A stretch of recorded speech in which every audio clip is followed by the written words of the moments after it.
Boxing டே test போட்டி Melbourne மைதானத்தில் ரொம்ப விறுவிறுப்பாக நடைபெற்று வருகிறது. முதல் இன்னிங்ஸில் ஆஸ்திரேலியா 474 ரன்கள் எடுத்து ஸ்ட்ராங்கான பொசிஷனில் இருந்துச்சு.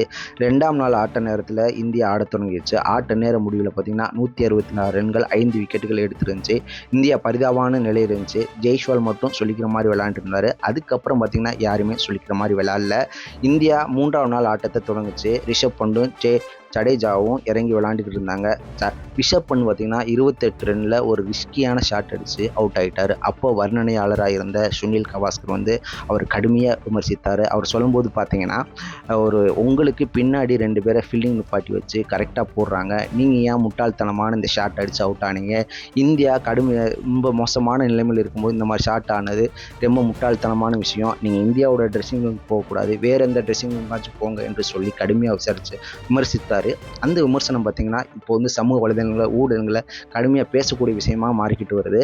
அதுக்கப்புறம் பார்த்தீங்கன்னா 8, 9வது விக்கெட்டில் தான் நிதிஷ்குமார் ரெட்டியும் வாஷிங்டன் சுந்தரும் இறங்கினாங்க. 2 பேரும் ஆஸ்திரேலியா பவுலர்களை கடுமையாக சோர்வடைய வச்சாங்க. 2 பேரும் 127 ரன் பார்ட்னர்ஷிப் கொடுத்தாங்க. இதுதான் ஆஸ்திரேலியாவுக்கு எதிரான 2வது அதிகபட்ச 8வது விக்கெட் பார்ட்னர்ஷிப்னு சொல்லலாம். இதுக்கு முன்னாடி பார்த்தீங்கன்னா சச்சின், ஹர்பஜன் சிங் தான் 8வது விக்கெட்டில் 129 ரன்கள் எடுத்தது சாதனையாக இருந்துச்சு. இவங்க 127 ரன்கள் எடுத்திருக்காங்க. இது மிகப்பெரிய சாதனையாக பார்க்கப்படுகிறது. அது மட்டும் இல்லாமல் ஒரு பக்கத்து வாஷிங்டன் சுந்தர் 50 அடித்ததுக்கப்புறம் அவுட் ஆகிட்டார். அதுக்கப்புறம் பார்த்திங்கன்னா நிதிஷ்குமார் ரெட்டி கடைசியாக இருந்த சிராஜை வச்சுக்கிட்டு போராடி 100 அடித்தார்.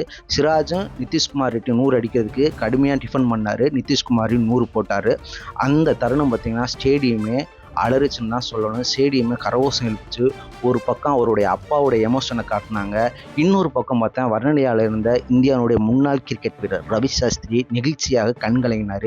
பலரையும் ஆச்சரியத்தில் ஏற்படுத்தியது தான் இந்த 100 ஆகும். இந்த 100 போனால் இவர் இளம் வயதில் 100 ஆஸ்திரேலியாவுக்கு எதிராக 100 அடித்த வீரர்களில் இந்திய வீரர்களில் 3வது இடத்துல இருக்கார். முதல் இடத்துல பார்த்தீங்கன்னா சச்சின் டெண்டுல்கர் 18 வயசில்.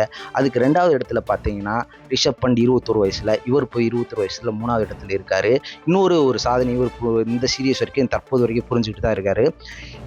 இந்த சீரியஸில் டாப் ஸ்கோரில் இவர் 2வது எடுத்திருக்காரு. 284 ரன்கள் எடுத்து 2வது எடுத்திருக்காரு. ஃபர்ஸ்ட் இடத்துல பார்த்தீங்கன்னா டிராவிஸ் ஹெட், 3வது இடத்துல பார்த்தீங்கன்னா ஜெய்ஸ்வால், ஸ்மித், ராகுல் இருக்காங்க. இவங்கெல்லாம் பார்த்தீங்கன்னா டாப் ஆர்டர் பேட்ஸ்மேன். ஆனால் இவர் மட்டும்தான் 8வதாக இறங்கி இவர் இவ்வளோ ஸ்கோர் அடித்து 2வது எடுத்துருக்குது. மிகப்பெரிய ஆச்சரியத்தை ஏற்படுத்தியிருக்குது. அது மட்டும் பார்த்தீங்கன்னா இந்த பேட்ஸ்மேன்களுக்கும் இவருக்கு ஒரு மிகப்பெரிய ஒரு அட்வான்டேஜ் என்னென்னா, இவங்கெல்லாம் ஆவரேஜ் கம்மியாக இருக்கும்போது கடைசியாக இறங்கி விளையாண்ட இவருக்கு பார்த்தீங்கன்னா 71% ஆவரேஜ் வச்சுருக்காங்க. இவங்களோட அதிகமாக ஆவரேஜ் இவர் தான் வச்சுருக்காரு. அதுவும் ஒரு சாதனையாக தான் பார்க்கப்படுகிறது. இந்த நிதிஷ்குமார் ரெட்டி பார்த்தீங்கன்னா விராட் கோலியோட ஒரு தீவிரமான ஃபேன். விராட் கோலி விளையாடுற மேட்சை பார்க்குறதுக்கே அவர் போவார். விராட் கோலியோட ஒரு மேட்ச் ஆடுறதுனா அவருடைய கனவு. விராட் கோலிகிட்ட தான் டெஸ்ட் அறிமுகம் கேப்பாக வாங்கினார். அவரே பாராட்டுற அளவுக்கு இவர் சிறப்பாக உணவு குறிப்பிடத்தக்கது. இவர் 100 போட்டு வெளியே போகும்போது இந்தியாவோட மொத்த டீமே கரகோஷம் வச்சு ஆட்ட நேர முடிவில் 358 ரன் 9 விக்கெட் எடுத்து இந்தியா வெளியே போச்சு. அப்போ பார்த்தீங்கன்னா இவரை வரவேற்கிறதுக்காண்டி இந்தியா ட்ரெஸ்ஸிங் ரூமில் இருந்த எல்லோருமே வெளியே வரவேற்றாங்க. அது ஒரு நிகழ்ச்சியான சமமாக இருந்துச்சு. இன்னும் 2 நாள் பாக்கி இருக்கு. இந்தியா ஜெயிக்குமா, ஆஸ்திரேலியா ஜெயிக்குமா, இல்லை இந்த மேட்ச் டிராவல முடியுமா என்ற பல சுவாரஸ்யங்களை இந்த மேட்ச் அடக்கி வச்சிருக்கு. தொடர்ந்து இந்த மேட்சை கிரிக்கெட் ரசிகர்களே பெரும் கவனத்தை ஏற்படுத்தியுள்ளது. செய்திகளை உடனுக்குடன் தெரிந்து கொள்ள உடனே சப்ஸ்கிரைப் பண்ணுங்க.